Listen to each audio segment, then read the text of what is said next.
প্ৰিয় শিল্পীগৰাকীক চাবলৈ সৰু সজাইত সোঁত বৈছে।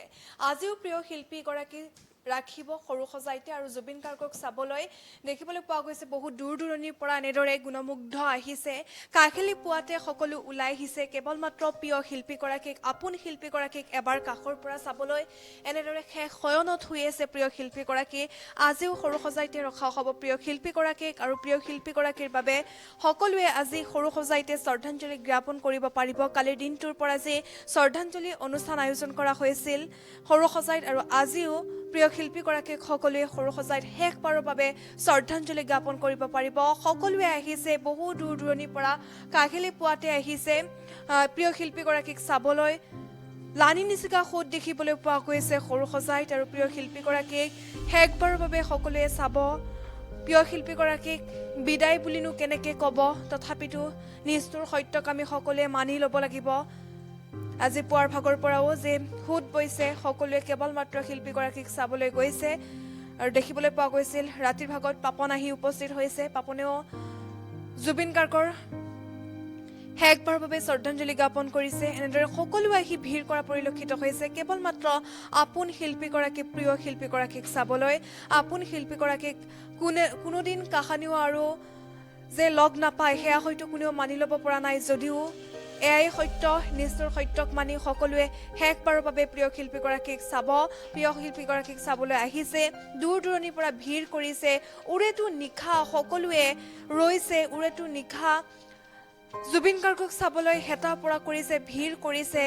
এয়া দৃশ্য দৰ্শকসকলে দেখিছে এনেদৰে ভিৰ কৰা পৰিলক্ষিত হৈছে। আজিও লানি নিচিগা সোঁত বৈছে কেৱল মাত্ৰ প্ৰিয় শিল্পীগৰাকীক চাবলৈ আৰু প্ৰিয় শিল্পীগৰাকীৰ যি অকাল বিয়োগ সেই অকাল বিয়োগত সকলোৱে দিশহাৰা হৈ পৰিছে। কেৱল মাত্ৰ জয় জুবিন দা ধ্বনিৰে ধ্বনিত হৈ পৰিছে।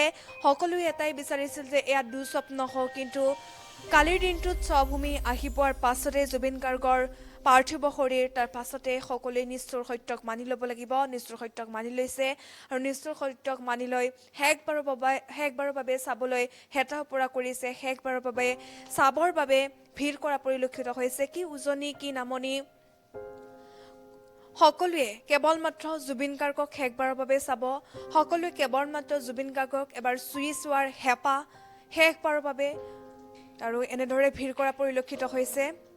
আৰু কাইলৈ শেষকৃত্য সম্পন্ন হ'ব জুবিন গাৰ্গৰ আৰু সোণাপুৰতে শেষকৃত্য সম্পন্ন হ'ব জুবিন গাৰ্গৰ আৰু জুবিন গাৰ্গৰ শেষকৃত্যত সকলোৱে সমভাগী হ'ব পাৰিব, সকলো থাকিব পাৰিব শেষকৃত্যৰ সময়ত আৰু জুবিন গাৰ্গৰ শেষবাৰৰ বাবে সকলোৱে সমভাগী হ'ব পাৰিব, সকলো যাব পাৰিব আৰু জুবিন গাৰ্গ এনেদৰে শেষ শয়নত শুই আছে।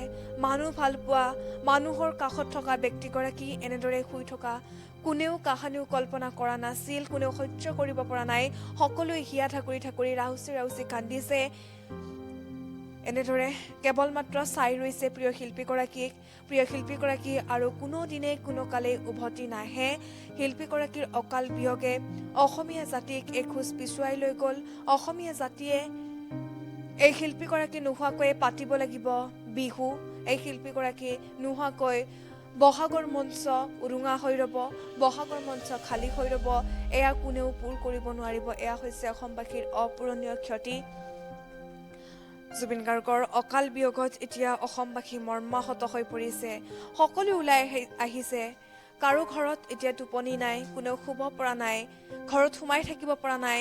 কেৱল মাত্ৰ ঢাপলি মেলিছে আপোন শিল্পীগৰাকীক কাষৰ পৰা চাবলৈ, আপোন শিল্পীগৰাকীৰ ওচৰত পাবলৈ, আপোন শিল্পীগৰাকীক শেষবাৰৰ বাবে চাবলৈ এনেদৰে ভিৰ কৰা পৰিলক্ষিত হৈছে। আৰু আজিও ৰখা হ'ব শিল্পীগৰাকীক সৰু সজাই ষ্টেডিয়ামতে। সৰু সজাই ষ্টেডিয়ামত সকলোৱে শ্ৰদ্ধাঞ্জলি জ্ঞাপন কৰিব পাৰিব আপোন শিল্পীগৰাকীক।